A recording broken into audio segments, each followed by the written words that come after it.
O PSG atropela mais um, faz uma nova vítima, dessa vez o Real Madrid, e está na final do Super Mundial de Clubes. Meus amigos, o PSG conseguiu. Ele que venceu a Champions poucas semanas atrás, jogando um baita futebol, encantando todo mundo, vence o Real Madrid. Já havia vencido o Bayern, já havia vencido o Inter Miami, o Atlético de Madrid, e segue na grande sequência, de vitórias e principalmente de impressões. Mais do que vencer o jogo, o PSG convence, o PSG amassa o adversário e sempre mostra para quem vê o jogo que a impressão é que poderiam ter saído mais um, dois, três gols tranquilamente ali. O PSG então está na final. A gente vai falar um pouquinho sobre o jogo e vamos falar também já um pouco sobre o que esperar desse Chelsea e PSG domingo à tarde, o jogo ali das duas equipes milionárias, né? A gente vai falar sobre isso. Então, mas sem enrolação, já vai deixando o like, compartilha com seus amigos, vê se você já está inscrito no canal. A gente está completando hoje um mês de canal. A meta ali era chegar em 200 inscritos, a gente já estava com 195 no começo do dia.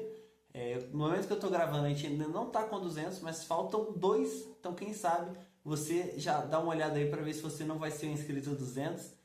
Agradeço muito a todos vocês que estão vendo, estão compartilhando, estão deixando like. E é isso, a gente está buscando sempre melhorar. E vamos lá falar sobre esse jogo. PSG 4, Real Madrid 0. Eu acho engraçado porque se no ano 2000 alguém chegasse e falasse: olha gente, vai ter um Super Mundial de Clubes, isso já seria uma loucura, mas já falar: olha, a final vai ser PSG contra Chelsea. Com certeza ia parecer uma piada. Umas décadas atrás, essas duas equipes não tinham a expressão, não tinham a força que tem hoje. O Chelsea, que veio dormir umas temporadas atrás, mas as duas equipes com o dinheiro ali que foi investido, o Chelsea já um pouco mais atrás, o PSG de uns anos para cá, mas intensificou e dessa vez com um projeto também, vão fazer a final. De um lado, o Paris Saint-Germain, a melhor equipe do mundo da temporada, vem jogando um grande futebol e hoje foi a confirmação disso. Simplesmente, com 8 minutos de jogo, não tinha mais jogo. O PSG já estava ganhando por 2-0. Já tinha sido um passeio ali.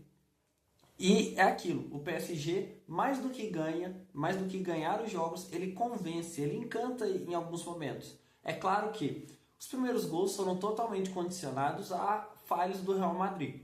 Tanto o Asensio, que vem fazendo uma temporada assim, de muitos altos e baixos. Alguns torcedores do Real Madrid viram algumas atuações boas dele lá atrás, criaram expectativas, mas o Asensio vem se demonstrando ser um zagueiro muito inconstante. Ele pode fazer um grande jogo, mas pode simplesmente deixar o clube na mão, como ele já havia deixado no Mundial de Clubes. Ele tinha sido expulso, quase comprometeu a vitória e a classificação do Real Madrid na fase de grupos, acabou dando certo. O Courtois contra o Pachuca fez um grande jogo.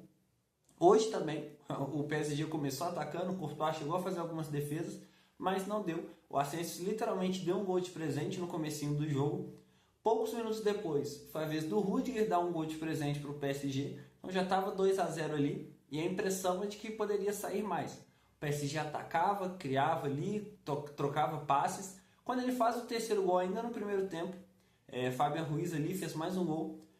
A impressão que dá claramente é que o PSG ele se controla. E ele controla o jogo muito bem.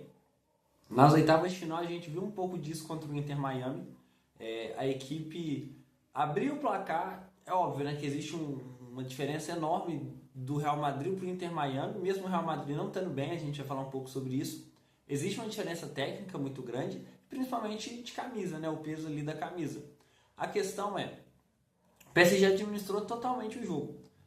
Conseguiu tocar bem a bola, trabalhar o jogo, estava literalmente descansando, se poupando, preservando para a final. E uma prova disso é que no segundo tempo, logo no começo do segundo tempo, o Luiz Henrique já faz algumas alterações, tanto para poupar o Dembélé, quanto para poupar o Kvaratskhelia. Então assim, já foi tranquilizando o jogo, acalmando o jogo, não tinha mais assim, muito o que fazer. O Real Madrid que foi a campo com uma formação bem ofensiva, havia perdido o zagueiro que foi expulso no final do jogo contra o Borussia, o Arnold não conseguiu jogar, e assim, a tendência era de talvez recuar um pouco, esperar o PSG ir no contra-ataque, mas não, Xabi Alonso entrou com uma formação muito ofensiva, e é aquilo, é fácil falar que foi uma escalação errada, de fato foi, Mas o jogo, como eu falei antes, foi muito condicionado com falhas ali individuais claras dos dois zagueiros, e não tem como o treinador ser culpado por isso. O jogo foi totalmente condicionado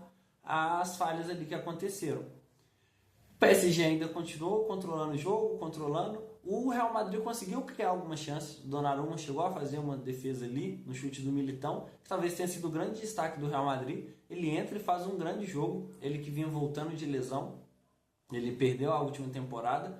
Ele volta de lesão, faz um bom jogo defensivamente, ofensivamente também criando. Se dá para colocar uma boa notícia para o Real Madrid hoje, foi a entrada do Militão. E num contra-ataque, o PSG ali tranquilamente, e quando eu digo que a gente vê que eles estavam administrando, porque eles brincando ali, entram na área, driblam, tocam, fazem o que queriam ali dentro da área. Gonçalo Ramos faz o quarto gol, 4 para o PSG, 0 para o Real Madrid, e aí finalizou, né, o gol já saiu no finalzinho, o juiz nem deu acréscimos, então assim, teve parada para hidratação, teve momento ali de parar para substituições, o juiz tem que saber, o jogo já estava decidido. Esse que foi o último jogo do Modric com a camisa do Real Madrid. Ele entra ali, né, no final do jogo, no segundo tempo, faz seus últimos minutos. Esse jogo é triste, né, quando você para para pensar no que foi o Modric para o Real Madrid, o jogador com mais títulos na história do Real Madrid, sem dúvida um dos maiores nomes, né, da história do Real Madrid. Ele encerra a passagem com uma temporada que foi frustrante, principalmente numa goleada sofrida na semifinal. PSG mostrando, confirmando a boa fase, confirmando o favoritismo que era dado lá atrás. 4-0, domingo, 4 da tarde, PSG de um lado, Chelsea do outro. Meu palpite, assim como foi, né, na semifinal, assim como foi antes do campeonato começar, é que o PSG vai vencer o jogo, o PSG vai ser o grande campeão, mas vai ser um grande jogo. O Chelsea tem bons jogadores, destaques individuais, né, principalmente ali no meio campo, com o Enzo Fernandes, o Caicedo, Cole Palmer, e o João Pedro, que foi o grande destaque da semifinal. A gente falou de tudo o que aconteceu no Fluminense e Chelsea, tá no card aqui em cima que está aparecendo. Se você não viu, dá uma olhada lá. E esse Chelsea, que tem bons jogadores, tem destaques individuais, vai encarar a equipe do PSG, que vai tentar confirmar a temporada perfeita. PSG, sempre conhecido por bater na trave, PSG que sempre foi no quase, investia, contratava grandes jogadores, mas nunca dava certo. Então lá atrás com o Ibrahimovic, Cavani, né, chegaram a levar o Beckham. Então foram vários jogadores. Mais recentemente conseguiu formar um trio com Messi, Mbappé e Neymar, e não dava certo, parecia que nunca ia para frente o PSG. Se livra das estrelas, o Luiz Henrique consegue implementar a filosofia dele, ganham a tríplice coroa, ganham finalmente a Champions League e já tem a chance de, poucas semanas depois, confirmar, né, esse grande momento e ser campeão do primeiro Mundial de Clubes. A parte triste é que está acabando. Foram grandes semanas, grandes jogos, muitas histórias acontecendo. E nessa sexta-feira a gente vai lançar um vídeo aqui no canal All Sports com o que a gente teve no Mundial de Clubes, fazendo uma análise da participação das equipes brasileiras e também um vídeo falando sobre a final. Tudo o que você precisa saber, fazendo uma análise ali do PSG, do Chelsea, tudo que você precisa saber sobre a final. Vai sair esse vídeo na sexta-feira, esses 2 vídeos. E é isso, você que ficou até o final, não esquece de deixar o seu like e deixa aí nos comentários quem você acha que vai ganhar o Mundial de Clubes. Você acha que o Chelsea vai ser campeão ou você acha que o PSG, além de ganhar a Champions, vai levar também o Mundial de Clubes? Quero ver aí nos comentários quem que você acha que vai ser o grande campeão. Você que ficou até o final, deixa o like, compartilha com os amigos. Muito obrigado aí pela audiência, valeu galera, tchau, tchau.